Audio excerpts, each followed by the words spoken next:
I was waist-deep in muddy water, checking the fence around the Crocodile sanctuary, when the notification came through. My tablet buzzed 3 times. That meant it was something important. I ignored it. The big male in this enclosure had been pushing the barriers lately, and I needed to make sure everything was solid before the wet season rolled in. "Boss, you gonna check that?" Jordan shouted from the observation platform. The kid had been here about 6 months, and he still jumped every time his device made a sound. "In a minute," I said, sliding my hand along the reinforced steel. The water felt warm and thick with sediment. Somewhere beneath that brown mess, 18 feet of ancient predator was watching me. I could feel it. After 20 years working with crocodiles in Australia's Northern Territory, I'd developed a sense for when something was hunting me. I wrapped up the inspection and climbed out, water dripping off my work pants. My tablet buzzed again, 4 times now. That wasn't normal. I glanced at the message header and blinked. Galactic Council diplomatic transmission. "Yeah, right," I muttered. "Spam's getting creative." But the message had real encryption codes. Earth had only made contact with aliens about 8 months ago, and like everyone else, I'd been glued to the news. Huge ships over major cities, peaceful introductions, humanity joining some kind of galactic community.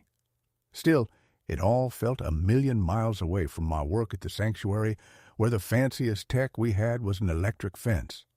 I opened the message. A hologram flickered on, showing a creature that looked like a heron mixed with a human. It had thin limbs, a long neck, and feathers that shimmered blue and silver. "Greetings, Marcus Hale of Earth," it said in perfect English, even though its beak barely moved. "I am Ava of the Avet Collective. I serve as a cultural liaison for the Galactic Council. We have a unique opportunity for your species." I sat down on a dusty bench. Jordan leaned in close behind me, eyes wide. Ava went on to explain something called the Predator Summit, held every 10 years at a neutral space station. Each species brought the most dangerous creature from their homeworld.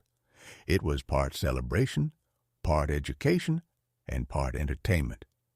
Scientists studied the predators, while crowds watched demonstrations. The whole thing was meant to help different species understand each other, showing how each world shaped its own threats. Earth has been granted provisional membership in the galactic community, Ava continued. Participation in cultural exchanges is required. Your government has selected you as Earth's representative. Based on your experience with dangerous animals, you will have 3 weeks to prepare. Transportation will be provided. All expenses covered. Please confirm your acceptance within 48 hours. Then the hologram cut out. Jordan and I just stared at the blank screen. "That was real, right?" he asked. "Not some kind of prank?" I replayed the message. Then I called the number listed for Earth's Diplomatic Corps, a department that hadn't even existed a year ago. After getting bounced around 4 times, I finally reached someone who confirmed it all. Yeah, it was real. Yeah, they wanted me. Yeah, I had to pick a creature from Earth. "Make us look good," the bureaucrat told me, "but don't scare anyone. We're trying to build friendly relations." I hung up and walked over to the main enclosure. The big male was right where I expected, floating at the surface like a log. His name was Thorin, though I'd always felt that didn't quite do him justice. 18 feet long, over 2,000 pounds, covered in scars from decades of fighting for territory, eyes that had been watching the world with slow, ancient hunger since long before humans built their first cities. "What do you think?" I asked him. Thorin didn't move. He never wasted energy, unless it mattered. I spent the next 2 days digging through research. The Galactic Council had sent files on past summit entries, and I looked through creatures from dozens of different worlds. The Mothran brought something like a polar bear mixed with a mantis. The Toluvians had a sand-based ambush predator. The Kellen showed off some aquatic thing with paralyzing venom. They were impressive, but they were also manageable. Most of them were about the size of large predators back on Earth. Their hunting styles were simple. The danger was real, sure, but it seemed limited. Then I found the assessment files Earth had submitted during first contact. We'd handed over massive databases, trying to prove we were civilized and peaceful. The aliens had gone through it all, and their notes were interesting. Earth fauna, diverse but provincial. Predators display standard evolutionary traits. Threat level, moderate. Most dangerous species, large cats, bears, comparable to mid-tier predators on 17 other worlds. I read it twice. They thought Earth was safe. They looked at lions and tigers and called it a moderate threat. They saw grizzly bears and figured they were nothing special. They didn't get it. Earth isn't some calm, peaceful place. It's a world where the oceans hold creatures that can bite through steel, where insects can kill you with a single sting, where the cute ones are often the most dangerous, where animals like hippos and buffalo kill more people than actual predators. Earth is a nightmare world, one where everything has had to evolve claws, armor, venom, speed, or brains just to survive another day. And humans? We're the species that looked at all of that and decided to hunt it. That's when I made my choice. I called the diplomatic corps back. I need a custom transport container, I said, reinforced titanium, climate-controlled, big enough for an 18-foot crocodile. There was a long pause on the other end. "Did you say 18 feet?" the guy asked. "Yeah," I said. "I'm bringing Thorin." "Is that really necessary? We were thinking something smaller, maybe a snake or a lizard." I stood there watching Thorin through the fence. He'd moved into the shade, completely still, just waiting, like 200 million years of perfect predator instinct wrapped into one animal. "They asked for a beast," I said under my breath, "so I'm bringing them one." 3 vets stood nearby at the edge of the enclosure, and all of them looked seriously uneasy. The oldest, Dr. Emily Carter, kept shaking her head. "You do realize this is insane," she said. It wasn't a question, it was a fact. "Yeah," I replied with a nod. "I know, completely. But can you do it?" I looked at her. "Can you prep a crocodile this big for space travel? Run a full health check? Make sure he survives in some artificial alien station?" She paused for a second. "Yes," she said finally. "Will I enjoy the paperwork? Not even a little." The prep work took the full 3 weeks. Thorin needed a complete medical exam, which meant we had to sedate him, and that alone was a whole operation. He fought the drugs for a solid 20 minutes, thrashing so hard in the water he actually cracked part of the concrete edge of his pool. When he finally went under, it took 6 people just to lift him onto the platform. I stood next to him while he was out, resting my hand on those rough armored scales.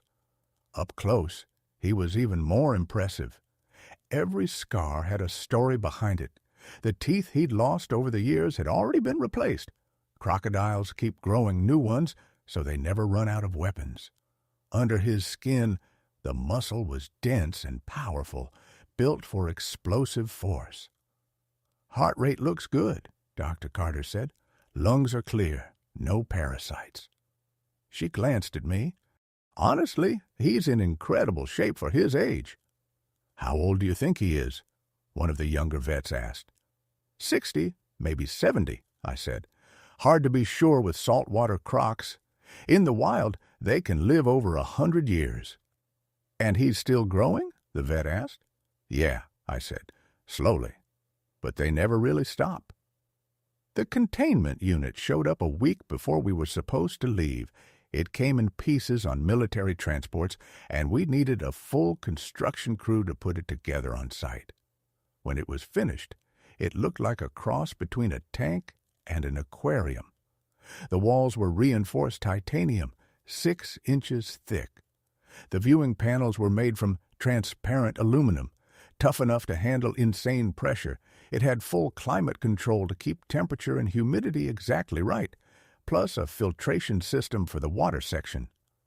"This thing could hold a killer whale," Jordan said, staring at it. "Yeah," I replied.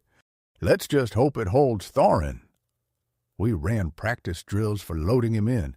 If everything went right, we'd guide Thorin into the unit without sedating him again. Putting him under twice in 1 month was risky, and I didn't want to show up at that summit with a half-drugged, cranky crocodile. That would have been dangerous for everybody.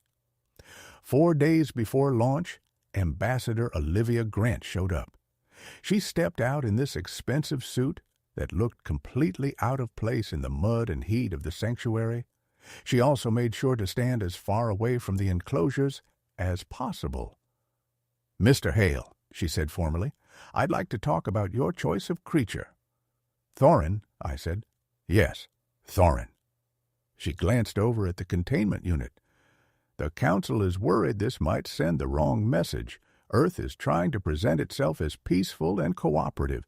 Bringing something that aggressive could contradict that." I'd been expecting this. "Ambassador," I said, "they asked for our most dangerous animal. That's the whole point. If we show up with something small and harmless, we either look weak or like we're hiding something." "But surely there are options that are still dangerous, just less intimidating," she said. "Like what?" I asked. She checked her tablet. "A rattlesnake, a black widow spider, even a shark might be more acceptable." "A rattlesnake gives you a warning before it strikes," I said. "A black widow's tiny, and a great white shark needs an ocean we can't exactly bring with us." I pointed toward Thorin's enclosure. "That," I said, "is an apex predator that's been around basically unchanged for 200 million years. It's patient, it's smart, and it's efficient. When it hunts, there's no warning. You're there 1 second and gone the next." I looked back at her. That's what makes it terrifying, and that's what makes it honest. She stayed quiet for a while. "You really think this is the right call?" she asked. "Yeah," I said, "because pretending Earth is something it's not, that's the real mistake. They've seen our data, but they still think we're soft just because we've got cities and art and diplomacy." I shook my head. "We built all that on a planet that tried to kill us every single day. The only reason we're here is because we were tougher than everything else." I glanced at Thorin. He represents that. She didn't approve it, but she didn't stop me either. Launch day came fast. It took 4 hours to get Thorin into the containment unit. I used food to guide him, placing chunks of meat in a trail. He moved slow and cautious, testing everything before committing. When he finally stepped inside, I sealed it up right away. Through the viewing window, he started exploring his temporary space. The unit had both water and dry land, and we'd set the temperature exactly where he liked it. Even the lighting was adjusted to match the Australian sun. It wasn't perfect, but it was the best we could do. The transport ship was waiting at a military airfield. It wasn't what I expected. Instead of some huge alien vessel, it was sleek and compact, about the size of a large cargo plane. The pilot turned out to be human. Her name was Alvarez, and she'd been trained by alien instructors for the past 6 months. "First time flying to a space station," she said with a grin. "No pressure." They loaded Thorin's container into the cargo bay. I strapped in right next to it. I wasn't about to leave him alone. As we took off, I watched out the window while Earth dropped away beneath us. The sanctuary shrank to a tiny speck before disappearing into the green stretch of northern Australia. Space was quieter than I expected. The ship made a low hum, but there was no roaring engine, no shaking, just smooth acceleration.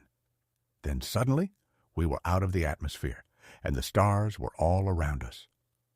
"Waypoint 7, here we come," Alvarez said. "ETA, 18 hours. Try to get some sleep." I couldn't. I kept checking on Thorin through the viewing window. He was resting on the platform, eyes half closed, but I knew he was still aware, still watching, still being exactly what he was, a perfect predator. No need to prove anything, just waiting to show it. Somewhere ahead, a whole bunch of aliens were gathering for that summit. They were probably expecting something simple from Earth. Something easy. Something that backed up their idea that we came from a safe, harmless world. I smiled to myself in the dark cargo bay. They had no idea what was coming. Waypoint 7 looked like a giant wheel floating in empty space. I leaned closer to the viewing port as the station got bigger. Lights shimmered across its surface, and ships of all kinds were docking along the outer ring. Some looked organic, like they'd grown instead of being built. Others were sharp and geometric, and a few I couldn't even make sense of. Their shapes seemed to shift while I was looking at them. "Pretty impressive, right?" Alvarez said from the pilot's seat. "About 500 species live here. Another 1,000 pass through regularly." She glanced back at me. "You're about to see more aliens in one day than most humans ever will." We docked smoothly. The airlock cycled, and I felt a slight pressure change as the station's atmosphere mixed with the ship's. The air smelled different, cleaner, maybe, with a faint floral hint. 2 workers met us in the cargo bay, both wearing full environmental suits.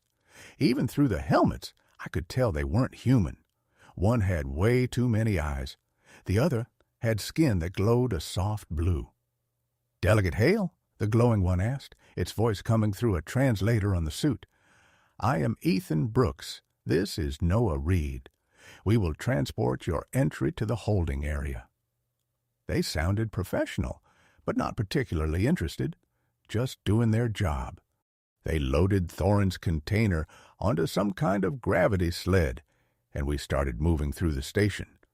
I'd seen pictures of aliens before, everyone back on Earth had, but actually, walking through a place full of them was something else entirely. One thing that looked like a walking plant shuffled past me. Something with way too many legs crawled along the wall, and a group of beings, made out of what looked like crystal, stood nearby, making chiming sounds as they talked to each other. Eventually, we reached the holding area. It was massive, split into sections for each species. I counted 23 containment zones, all customized for different environments. One section was completely frozen. Another looked like it was burning, with heat waves distorting the air. A third was filled with thick gas. I couldn't see a thing inside it. "Earth's section is over here," Brooks said, pointing to a much simpler area with standard atmosphere and temperature controls. "Your entry will remain here until presentation." Other delegates were already there, checking on their creatures.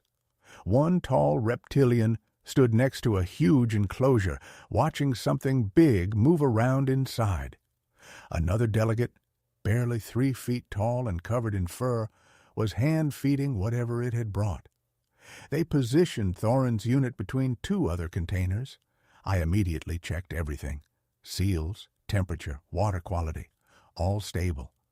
Through the window, Thorin floated in place, only his eyes and nostrils above the water. "Is that it?"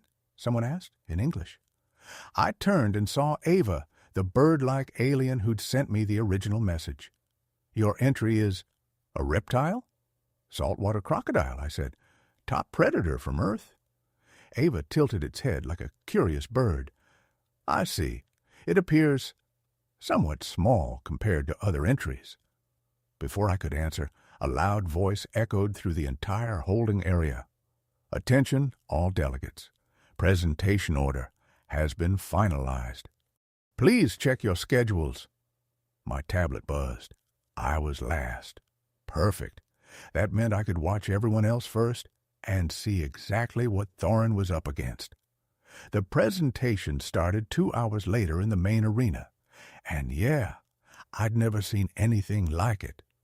The arena floor stretched out for about half a mile, with massive tiers of seating rising all around it. Thousands of aliens filled the stands. The noise they made was wild. It sounded like wind, water, and machinery all blended together. The first presentation came from the Kellen, Ava's species. They brought out something called a spined singer. It looked like a floating cluster of tentacles covered in glowing patterns. In a water-filled arena, it showed how it hunted, paralyzing holographic prey with electric pulses. The crowd liked it. Polite applause, some chatter from the scientists. Score 7.2, the announcer said. Next up were the Mothrin, with a creature called an ice stalker. It had 6 legs and thick white fur, and it moved through a frozen environment with 2 others like it. They worked together, surrounding and taking down prey with coordinated attacks.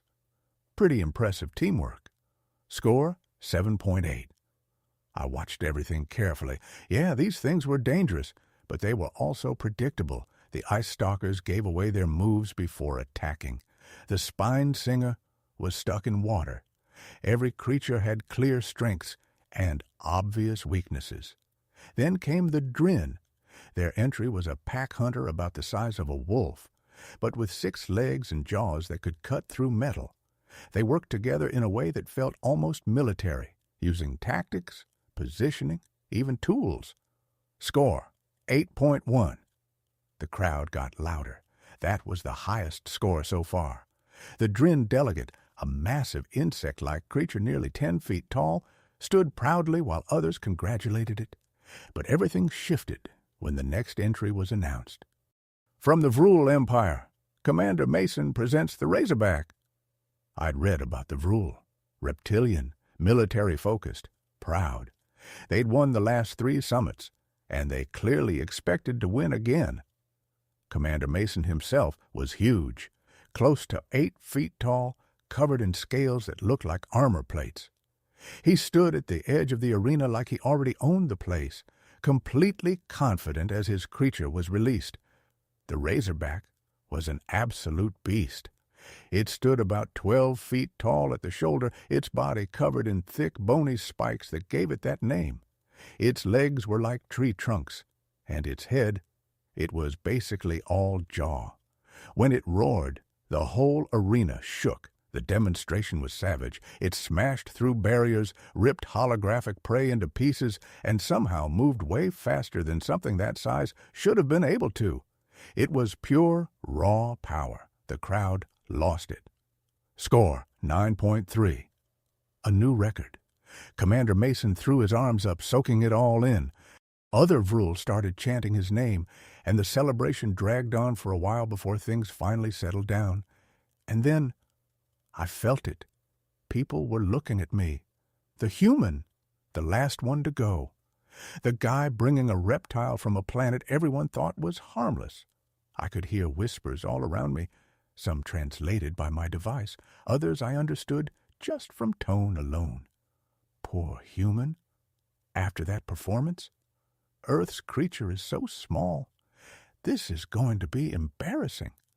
I stood up and headed toward the prep area.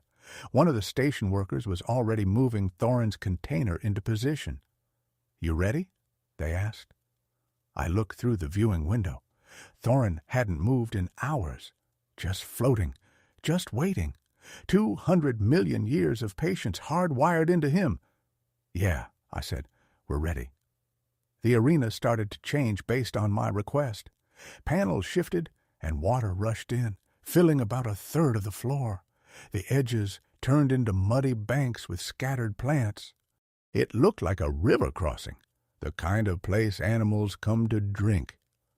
Up in the commentary booth, one of the hosts started talking. "An interesting choice by the human delegate. It seems his creature requires an aquatic environment. That could suggest limited adaptability. Another one chimed in. We've reviewed Earth's data. Crocodilians are semi-aquatic ambush predators. Their evolutionary stability suggests low environmental pressure, typically a sign of lower-tier predator worlds. I heard every word through the translator, didn't say a thing. I just stood there at the edge while they positioned the containment unit. The crowd felt restless now. After the Razorback, anything else was going to seem disappointing. "Delegate Hale," the announcer called out. "Please present your entry." I stepped forward. Thousands of eyes, dozens of species, all watching me. I felt small, just a guy from Earth standing in front of the galaxy. "Earth is classified as a moderate threat world," I began, my voice echoing across the arena. "Our predators are considered mid-tier." I paused, glancing at Thorin's container. "That assessment is based on the data we gave during first contact." Another pause. "It's wrong." That got their attention. You could feel it ripple through the crowd. Commander Mason watched me, clearly amused. I hit the release. Hydraulics hissed as the panel started sliding open. "Earth is not a safe world," I continued. "It's a place where oceans hold animals weighing over 200 tons, where insects can kill with a single sting, where even the weather can wipe out cities." The panels opened all the way. Everything on Earth survives because it evolved to be dangerous. For a second, nothing happened. Then Thorin came out. He moved slow, controlled, every step deliberate. First his head, those old ancient eyes scanning everything. Then the rest of him. 18 feet of muscle, scars, and armor. His tail dragged behind him, heavy and powerful. The crowd went completely silent. He was bigger than they expected. The container had hidden just how massive he really was. Now they could see everything.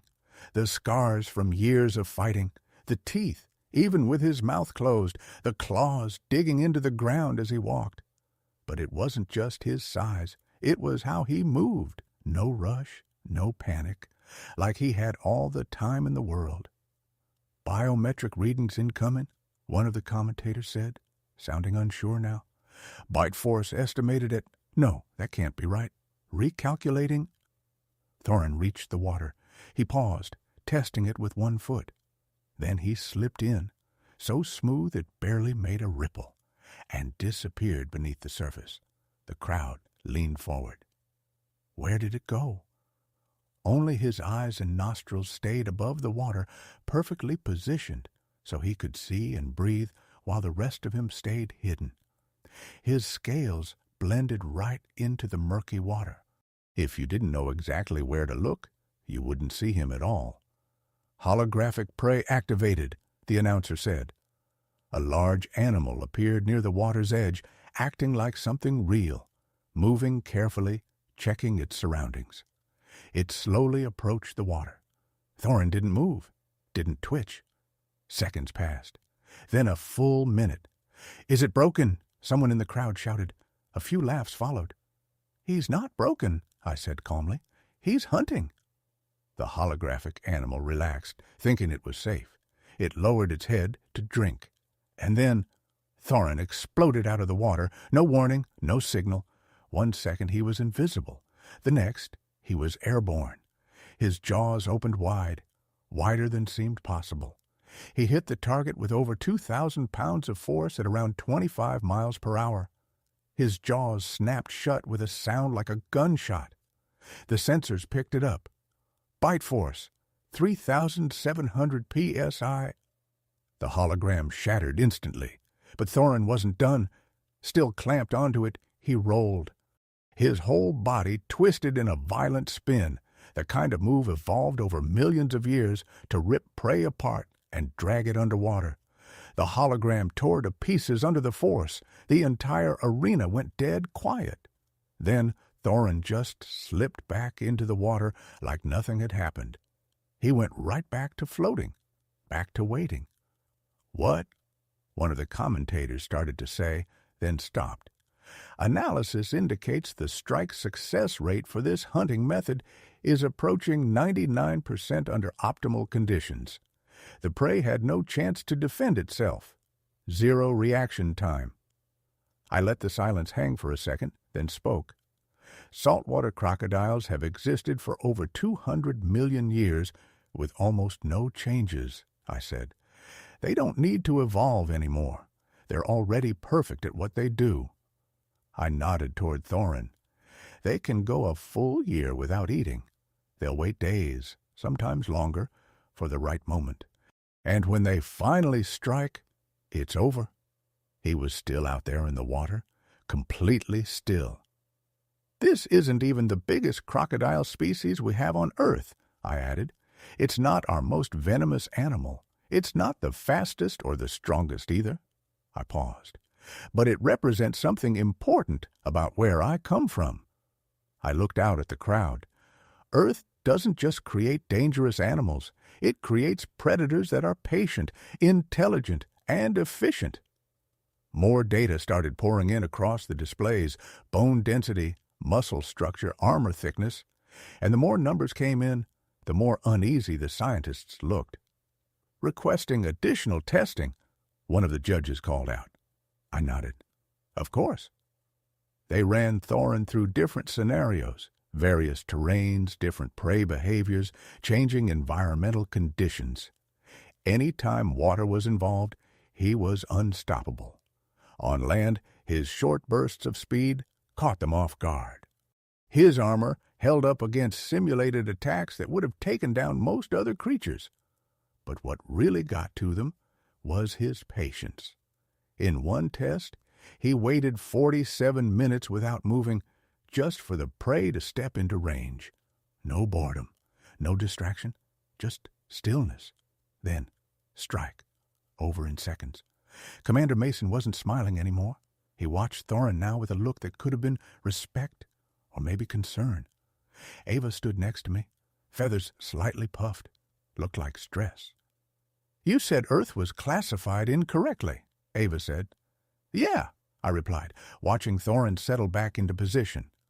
How incorrect? I thought about it for a second, about great white sharks moving through the ocean, polar bears tracking prey from miles away, hippos killing without hesitation, Cape buffalo holding grudges, box jellyfish with venom that shuts you down in minutes. Very wrong, I said quietly. Then the announcer spoke again. Judges, please submit your scores for Earth's entry. It took longer than usual, way longer. I could see the judges through the glass of their observation room. They were arguing, pulling up data, gesturing at screens. Minutes turned into almost an hour. The crowd started getting restless. This kind of delay had never happened before. Finally, the head judge stepped forward. His name was Varg, a massive four-legged creature with armored skin covered in scars. Looked like he'd seen a lifetime of fights. There has been considerable debate, Varg said, his deep voice filling the arena. The traditional metrics we use are not sufficient to evaluate this entry. The crowd started murmuring. The Razorback, he continued, is a warrior. It dominates through strength, aggression, and direct confrontation. It excels in open combat. He turned slightly, gesturing toward the water where Thorin still floated. But the Earth entry represents a completely different kind of threat. A pause. This creature does not fight, it executes. The arena went quiet. Prey does not escape, not because it cannot run, but because it never realizes it is being hunted until the moment of attack. He let that sink in. The success rate is not simply high. Within its environment, it is effectively absolute. Commander Mason suddenly stood up. This is absurd, he snapped. My Razorback would tear that oversized lizard apart in a direct fight. Varg didn't react. Perhaps, he said calmly, but your creature would never get that fight. It would already be dead before it knew the crocodile was there. Silence. That, Varg said, is the point. You could feel the shift in the entire arena. Additionally, he continued, we have conducted a deeper review of Earth's biological data. I already knew where this was going. This crocodile is far from the most dangerous organism on that world. The crowd stirred again. There are ocean predators 3 times its size. Land predators that hunt in coordinated groups using tools. Creatures with venom capable of killing in minutes.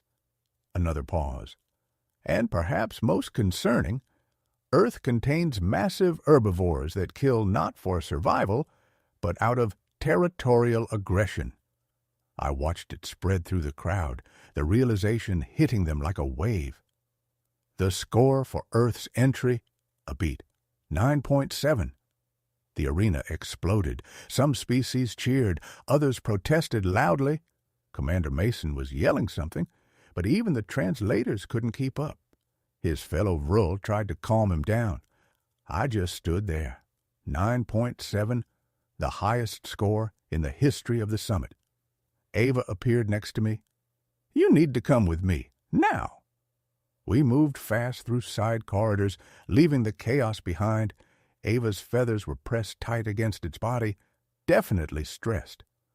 Do you understand what you've done? It asked. Yeah, I said. I won the summit.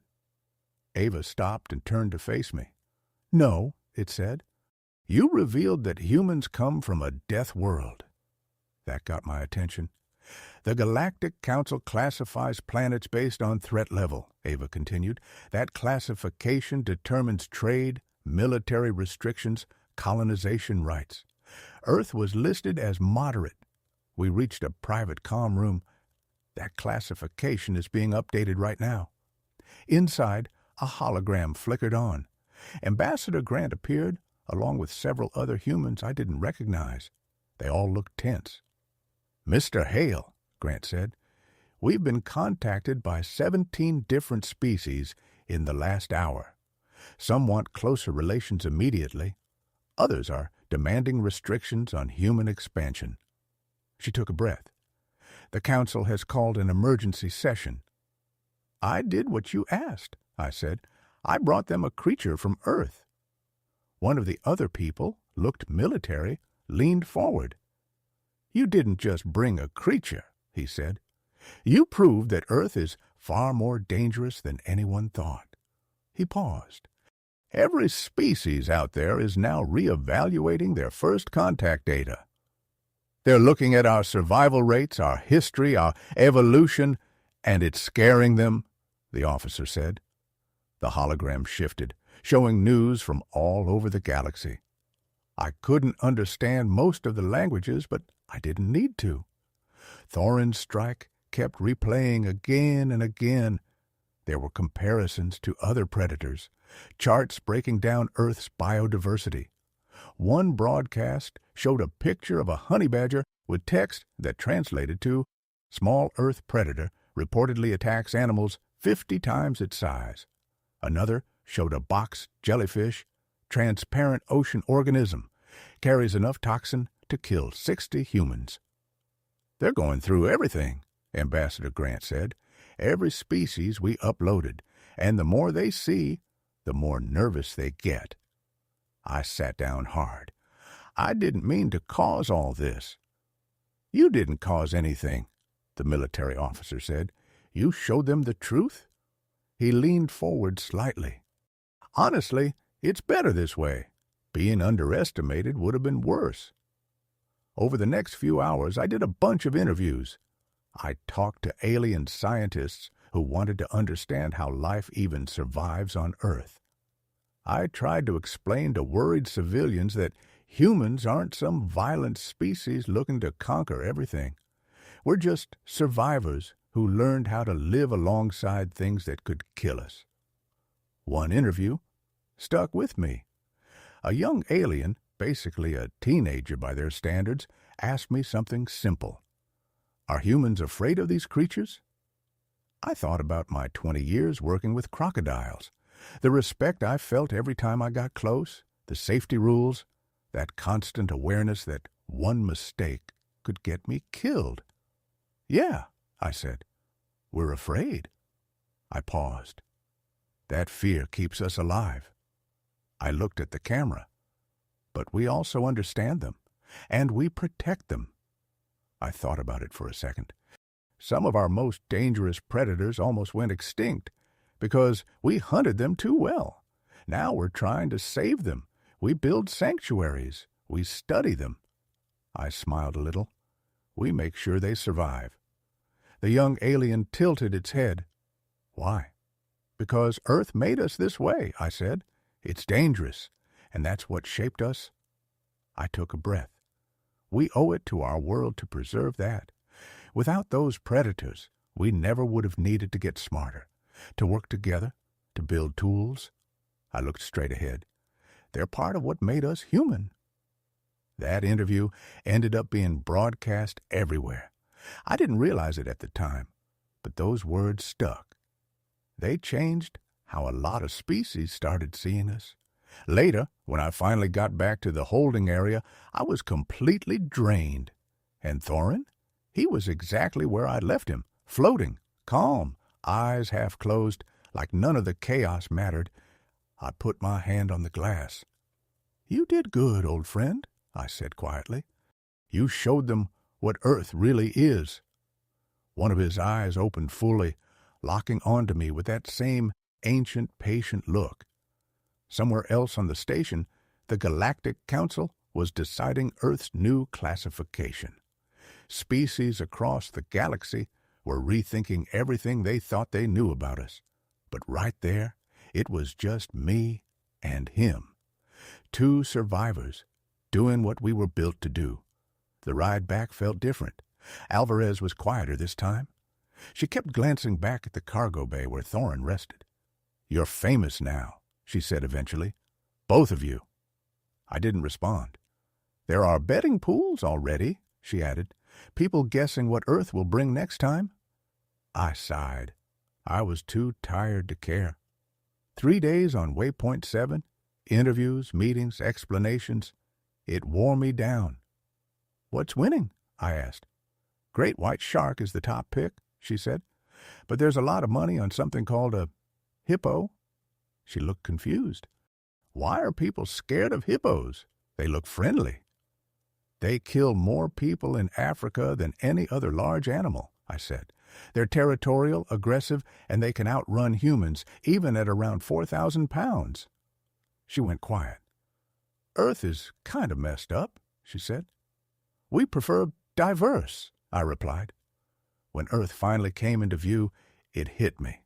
That blue curve, the white clouds, the land stretching out beneath it, home, a place where everything is trying to kill you, but at least you understand how it works.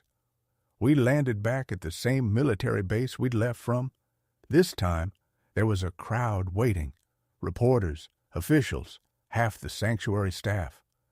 Jordan was right up front, jumping and waving like crazy. I oversaw Thorin being unloaded. Honestly, he handled space travel better than expected. The monitors showed his stress stayed low the whole time. "Mr. Hale," a reporter shouted, shoving a mic toward me. "How does it feel to be the man who changed humanity's place in the galaxy?" "Tired," I said. "Can I get Thorin home first?" Didn't matter. The questions kept coming. What would Earth bring next? Was I afraid of Thorin? Could humans survive on other death worlds? It got loud. Too loud. Security finally pushed a path through, and we got Thorin onto a transport truck. I rode in the back with him, one hand resting on the container as we headed north. The news was playing everywhere. Earth had officially been reclassified from moderate threat to high threat. Fastest change in Galactic Council history. That came with new rules, more monitoring, more caution, but also new opportunities. Species that ignored us before were suddenly interested. They respect us now, Ambassador Grant had told me earlier, because they understand what we survived. When we got back to the sanctuary, nothing had changed. Same dusty paths, same enclosures, same sounds. I'd been to space, met aliens, changed how the galaxy saw humanity. And somehow, this place still felt exactly the same. But back here, nothing had really changed. Getting Thorin back into his regular enclosure took some care. While I'd been gone, they'd expanded it. More water space, better environmental controls. When we opened the containment unit, he didn't rush. He moved slow, steady like always, heading back into familiar ground. He slipped into the water, disappeared under the surface for a moment, then came up near his usual basking spot. The late afternoon sun hit his scales just right. He looked exactly like what he was, an ancient predator, completely at peace, like the trip to space hadn't meant a thing. "Welcome home, buddy," I said quietly. Over the next few weeks, life tried to go back to normal. But normal wasn't the same anymore. The sanctuary started getting funding we never could have imagined. The government even classified it as a cultural heritage site. Tourists showed up from all over the world just to see Thorin, the crocodile that shook the galaxy. Scientists came too, human and alien. I ended up giving tours to xenobiologists who wanted to understand how anything survives on Earth. Most of them were fascinated and a little horrified. One alien in particular stood out. Cade, the same one who'd been doing commentary at the summit, came to visit Thorin personally. It stood on the observation platform for hours, just watching. "I've studied predators from over 200 worlds," Cade said finally, "but I've never seen patience like this." It tilted its head slightly. "On my planet, predators chase. They rely on speed, endurance, competition. But this one, it just waits for the world to bring food to it." "That's exactly what he does," I said. "He can wait for days if he has to. Crocodiles have one of the slowest metabolisms out there for large predators." Cade went quiet for a bit. "And humans evolved alongside creatures like this?" I gave a small nod. "No, we evolved because of creatures like this. We had to get smarter just to survive." That seemed to hit it. "I understand now," Cade said. "A species that survives a world like this has to be formidable." After the summit, messages started coming in from all over the galaxy. Other so-called death worlds reached out. They even started jokingly calling it the Survivors Club. Planets with brutal environments, dangerous wildlife, extreme weather, constant threats. Turns out we weren't alone in that.